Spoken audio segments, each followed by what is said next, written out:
2020년 11월 25일 수요 성경 공부 11월 달 들어서 마지막입니다. 다음 주일부터는 이제 대강절에 들어가죠. 오늘은 마가복음서 15장 6절부터 26절까지의 말씀 21번째 수요 성경 공부가 됩니다. 좀 길지만 성경을 같이 읽지요.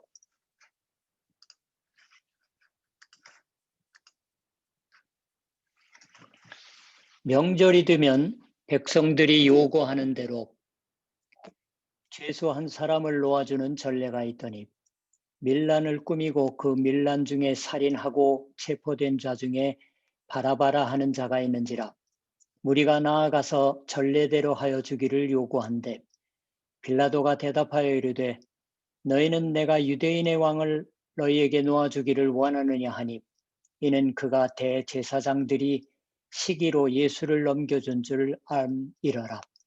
그러나 대제사장들이 무리를 충동하여 도리어 바나바를 놓아달라 하게 하니 빌라도가 또 대답하여 이르되 그러면 너희가 유대인의 왕이라 하는 일을 내가 어떻게 하랴. 그들이 다시 소리 지르되 그를 십자가에 못 박게 하소서. 빌라도가 이르되 어찌 미냐 무슨 악한 일을 하였으니냐 하니 더욱 소리 지르되 십자가에 못 박게 하소서 하는지라. 빌라도가 무리에게 만족을 주고자 하여 바라바는 놓아주고 예수는 채찍질하고 십자가에 못 박히게 넘겨주니라. 군인들이 예수를 끌고 브라이도리온이라는 뜰 안으로 들어가서 온 군대를 모으고 예수에게 자색 옷을 입히고 가시관을 엮어 씌우고 격려하여 이르되 유대인의 왕이여 평안할지어다 하고 갈대로 그의 머리를 치며 침을 뱉으며 꿇어 절하더라. 희롱을 다한 후 자색 옷을 벗기고 도로 그의 옷을 입히고 십자가에 못 박으려고 끌고 나가니라. 마침 알렉산더와 루포의 아버지인 구레네 사람 시몬이 시골로부터 와서 지나가는데 그들이 그를 억지로 같이 가게 하여 예수의 십자가를 지우고 예수를 끌고 골고다라 하는 곳 번역하면 해골의 곳에 이르러 몰약을 탄 포도주를 주었으나 예수께서 받지 아니하시니라. 십자가에 못 박혀 그 옷을 나눌세 누가 어느 것을 가질까 하여 제비를 뽑더라. 때가 제3시가 되어 십자가에 못 박으니라. 그 위에 있는 죄패에 유대인의 왕이라 썼고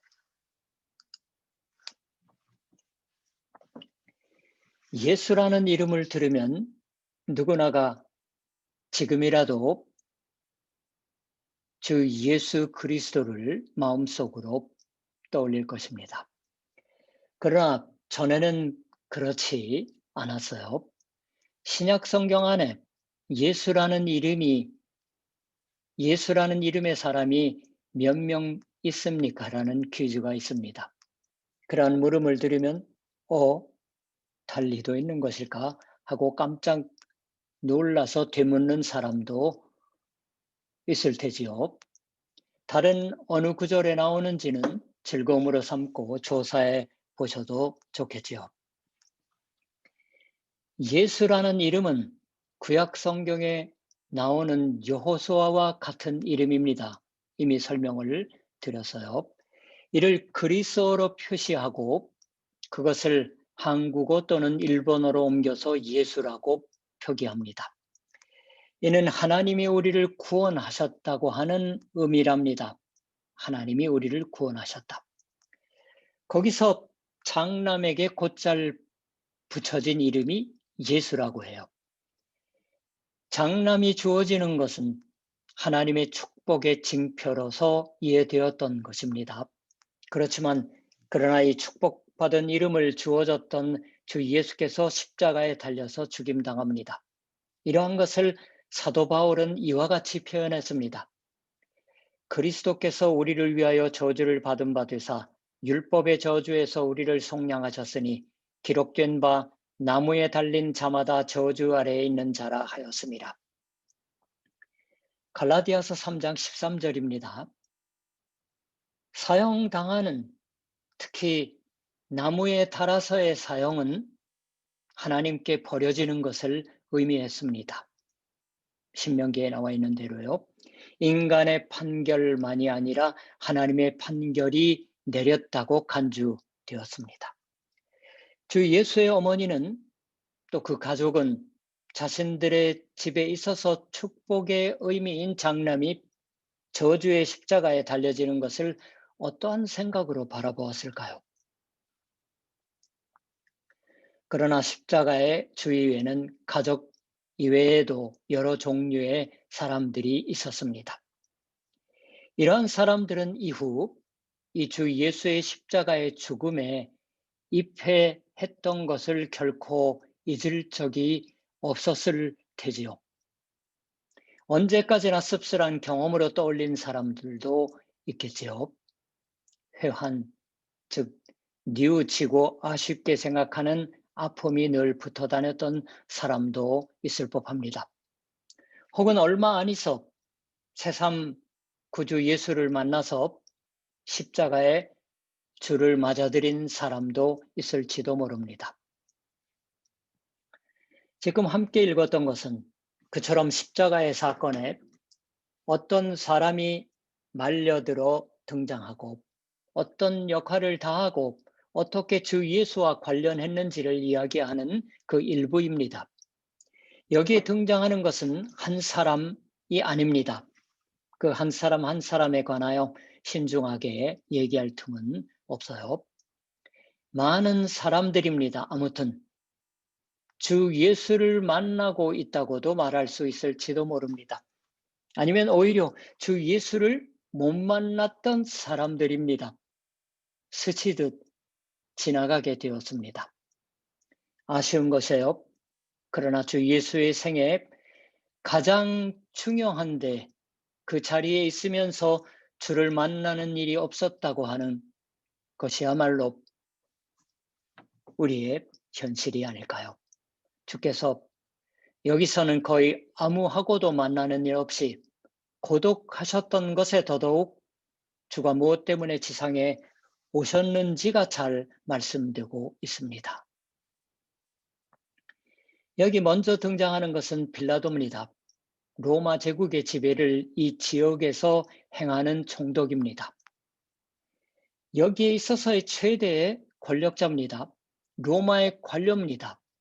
되도록 아무 일 없이 온건하게 행정을 하여 반란도 없이 치안을 유지해서 로마 황제가 좋아할 만한 그런 치정을 해서 빨리 이런 벽지를 떠나서 화려한 도성 로마로 돌아가고 싶다고만 원하고 있었는지도 모릅니다. 적어도 이 빌라도는 주 예수께 대해서 적대감을 갖고 있지 않은 듯합니다. 어떻게 해서라도 예수를 죽이지 않으면 안 되게 되는 장면이 나오는 거예요. 그 때문에는 자신의 권력을 다 쓰지 않으면 안 된다 하고 마음에 정하고 있던 것이 아니었습니다. 제사장들의 적개심을 공유하고는 있지 않았습니다. 그러나 그런가 해서 자신의 권위로 부당한 재판을 종결시켜 예수를 석방한다고 하는 속셈도 없었다. 아마 민의에 거슬려서 우리 한국 사람이 곧잘 얘기하는 정치가 국민의 안중에도 없으면서 말이죠. 평판을 떨어뜨리는 것도 싫었고 부질없는 짓을 해서 소동을 드디어 혼란에 빠지게 하는 것도 바라지 않았던 것이겠지요. 아마 무엇보다도 상상할 수 있는 것은 빌라도가 왜 이런 귀찮은 일에 말려들었던 것인가 하고 투덜거리고 있었던 것이 아닐까 하는 점입니다. 관리는 평온무사, 대가 없이 일을 처리하는 것을 오로지 원합니다. 그 의미에서는 예수에게 화를 내고 있었을지도 모르겠어요. 네 덕분에 이런 난리가 나고 있지 않은가? 그러니까 어쨌든 예수를 십자가에 달기 위해서 넘겨줬을 때에는 한숨 놓았겠지요. 그러나 복음서는 지금 제가 이것저것 단지 상상했을 뿐과 같은 것에 전혀 관심을 가지고 있지 않습니다. 주 예수도 빌라도의 물음에 답하고 있지 않으십니다. 구명을 탄원하시는 일도 없습니다. 빌라도는 그 권력, 사람을 재판하고 사형에 정할 수 있는 권력을 쓸 뿐입니다. 쓰여지게 되었을 뿐입니다. 여기서 우리가 잊어서는 안 되는 것은 군중입니다. 민중이라고도 흔히 얘기하죠. 한국 분들은. 빌라도에게 사형을 결심시켰던 것은 군중들의 외침입니다.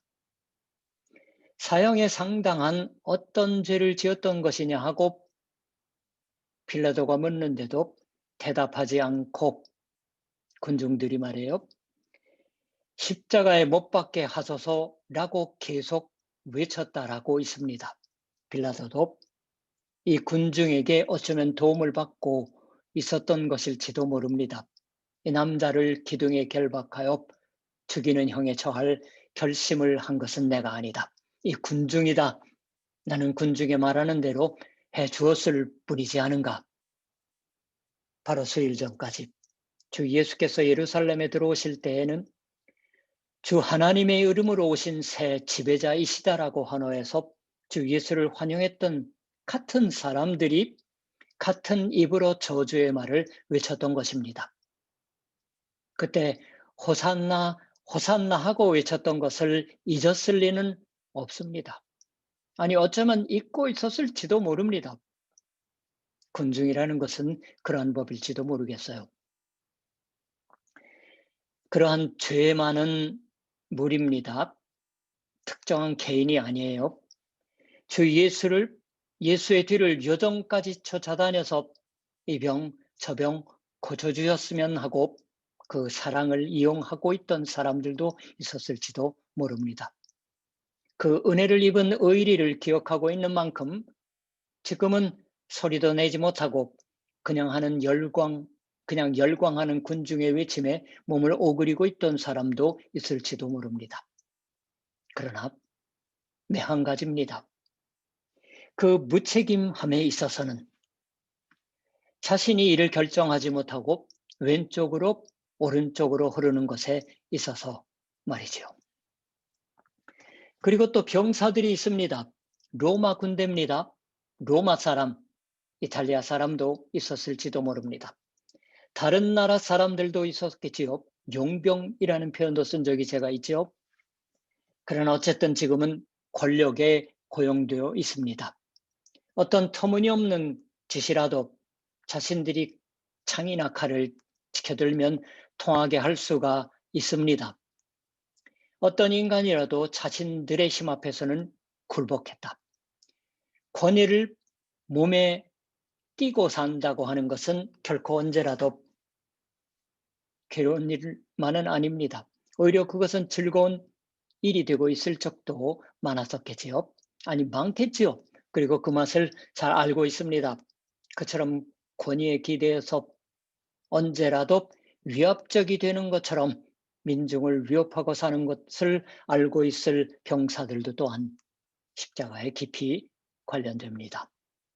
명령에 따랐을 뿐이다라고 발뺌할 수 있다고 생각하고 있을 뿐인 터이므로 그 죄는 더욱 깊은 것입니다. 누가 누구인 것인지 알 수 없을 듯한 무책임한 상황 속에서 병사들은 주 예수를 조롱합니다. 자색 옷, 보라색 옷, 이것은 왕위를 나타내는 색의 의복입니다. 영국의 왕실이 보라색이죠. 그 의복을 입히고 가시로 관을 만들어서 머리에 눌러 씌우고 유대인의 왕이여 평안할지어다 라고 말하고 격려했다고 나옵니다. 최악의 모욕 행위겠지요. 예수를 조롱합니다. 게다가 분명하게 그것은 지금은 자신들의 권위 아래 있는 유대 민족에 대한 모욕입니다. 빌라도도 주 예수께 대한 관심을 갖고 있었다고 하면 그건 무엇보다도 네가 유대인의 왕이냐고 하는 것이었습니다. 누가 왕이냐고 하는 것이었어요. 빌라도도 황제의 권위를 믿고 뻐기고 있습니다. 무력한 유대인의 죄수에게 유대인의 왕으로서의 권위가 있었다고 해도 두려워할 만하지 않다고 생각하고 있을 테지요. 그러니까 완전히 경멸하여 묻습니다. 여기에도 예수께 대할 뿐만 아니라 유대인에 대한 경멸의 생각이 담겨 있었습니다.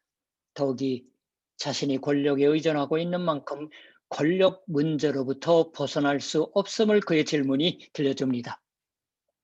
이러한 사람들 중에서 우리가 한번 읽고 잊지 않게 되는 두 고유명사가 기록되어 나옵니다. 그 한 사람은 바라바예요. 바라바에게 있어서는 정말로 뜻하지 않았던 것이었다고 생각합니다. 어떤 죄를 저지르고 몇 날 동안 잡혀 있었던 것인지는 모릅니다. 어쩌면 혁명가였던 것이 아닐까라고도 말해집니다. 폭동의 수모자였던 것이 아닌가라고도 말해집니다.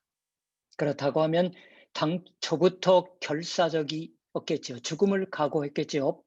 붙잡히고 재판받아 자신을 기다리고 있는 것은 사형 집행일 뿐이다라고 생각하고 있던 그 바라바가 돌연히 석방됩니다.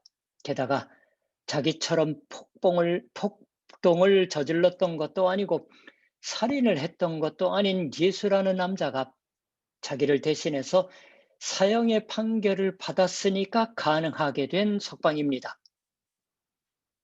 자신이 지어야 할 죄의 숙명을 짊어져 줄 수 있기 때문에 바라바가 자유가 되었습니다. 또 한 사람의 고유명사가 나옵니다. 그것은 알렉산더와 루포의 아버지 구레네 사람 시몬이라고 친절하게 소개되고 있는 남자입니다. 이름으로 말하면 베드로와 같은 이름이에요. 베드로는 별명이고 시몬이니까 분명 유대인일 것이에요. 이국 땅에서 태어나 자라 6월절에 순례 여행을 해와 있어서 때마침 붙잡혔던 것일지도 모릅니다. 피부가 검어서 유대인이라고 생각되지 않았던 것이 아닌가라고도 말해집니다. 여기서도 처음은 군중 속에 무책임한 한 사람이었던 것일 테지요. 그게 돌연히 끌려 나와서 예수를 대신해서 십자가를 지워집니다. 아마 병사의 눈에 가장 건장하게 보였을지도 모릅니다. 사람들이 예수를 조롱하고 저주하고 있던 중에서 시몬만이 예수를 사랑하고 동정해서 자신이 자진해서 십자가를 졌던 셈은 아닙니다. 무리하게 지워졌다. 싫다고 거절할 수 있는 상황이 아니었다. 권력에 강요되었던 것입니다. 주 예수께 부탁받았던 것도 아닙니다. 그런데 이 시몬에 관하여는 흥미로운 그런 것도 있습니다. 사도 바울이 쓴 로마서 16장 13절에 이와 같은 말이 기록되어 나옵니다. 주 안에서 택하심을 입은 루포와 그의 어머니에게 문안하라. 그의 어머니는 곧 내 어머니니라. 이 편지가 보내진 로마 교회에 루포라 하는 사람이 있었던 것 같아요. 주 안에서 택하심을 입은 사람이고 그 어머니는 바울에게 있어서 어머니와 같은 소중한 존재였다고 나옵니다. 루포의 어머니도 로마에 있습니다. 거기서 많은 사람들은 이 루포와 이 복음서에 등장하는 시몬의 아들 루포가 동일 인물이 아니었던가라고 추측을 합니다. 또 그 형일까요? 알렉산더라는 이름도 루포라는 이름도 복음서의 이러한 이야기를 최초로 들은 초기의 교회 사람들에게 있어서 인연이 없는 사람들이 아니라 아마 교회원이었던 것일 테지요. 그렇기 때문에 여기서도 이름이 들어지고 있는 이야기를 열심히 듣는 사람들에게 있어서 친근한 존재였던 것입니다. 게다가 마가복음서는 어느 정도 확실한 전승에 의하면 사도 바울과 관련이 깊고, 또한 로마는 베드로의 주된 전도의 땅, 그 선교의 땅이기도 했습니다. 만일 이 추측이 바르다면 이때 주 예수의 십자가를 강요받은 시몬은 후에 그리스도인이 되었으리라고 생각됩니다. 그리고 그 가족도 그리스도의 제자가 되어 자신의 십자가를 지고서 주를 따르는 자로 되었던 것입니다. 이는 즐거운 상상입니다. 구레네라는 것은 북아프리카 지역을 일컫는 이름이에요. 땅입니다. 북아프리카 지역에 태어나 산 유대인일 것이지만 시몬이라는 이름으로 해서 이방인은 시몬이라고 짓지 않습니다. 유대적인 이름은. 그래서 더욱 유대인이지만 고맙을지도 모르겠어요. 얼마 안 있어 예루살렘에서 구레네로 되돌아가서 아내에게 또 자식들에게 자신이 뜻하지 않게 관련된 사건을 이야기했던 것이 아닐까요? 아마 틀림없이 얘기했을 겁니다. 그리고 얼마 안 있어 이 가족이 로마로 옮깁니다. 거기서 베드로의 혹은 바울의 십자가의 은혜의 말씀을 귀를 기울여 들었던 것일지도 모르겠어요. 이러한 상상은 얼마든지 즐길 수가 있습니다. 거기서 이 남편 시몬, 아버지 시몬, 실제로 주님의 십자가를 잠시 동안이라도 짊어졌다고 하는 것은 무엇보다도 소중한 이야기였던 것이 아닐까요? 그리고 이 이야기는 교회원들 사이에서도 주 예수와의 불가사의한 만남의 말씀으로서 반복하여 말씀으로 전해졌던 것이 아닐까 상상해 봅니다. 오늘은 어느 쪽이냐고 하면 담담하게 주님의 십자가의 사건에 관련된 사람들의 모습을 마음속에 그려보았을 뿐입니다. 그러나 우리는 어느 누구의 모습과 닮았을까요? 누구 곁에 가까운 것일까요? 누구를 닮고 있을까요? 하나님은 우리에게 어떻게 주님의 십자가와 관련될 것을 구하고 있으시는 것일까요? 그러한 일을 더욱 혼자가 되어서 이제 크리스마스를 맞이하는 대림절을 앞두고서 우리 모두 같이 잘 생각해 보고 싶습니다. 기도하시겠습니다. 하나님 감사합니다. 이제 감사절 주일을 보내고 오늘 맞이하는 수요일 성경 공부로서 하나님 말씀 속에 잠길 수 있도록 인도하시니 감사드립니다.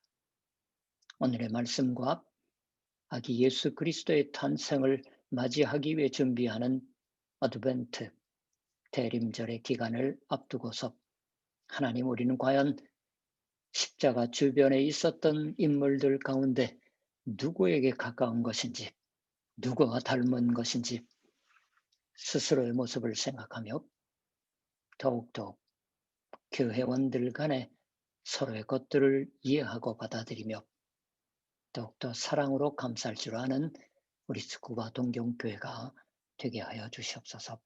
감사드리며 우리 주 예수 그리스도 이름으로 기도드립니다. 아멘. 주일날 이제 대림절 첫 주일 다음 주일에 뵙겠습니다.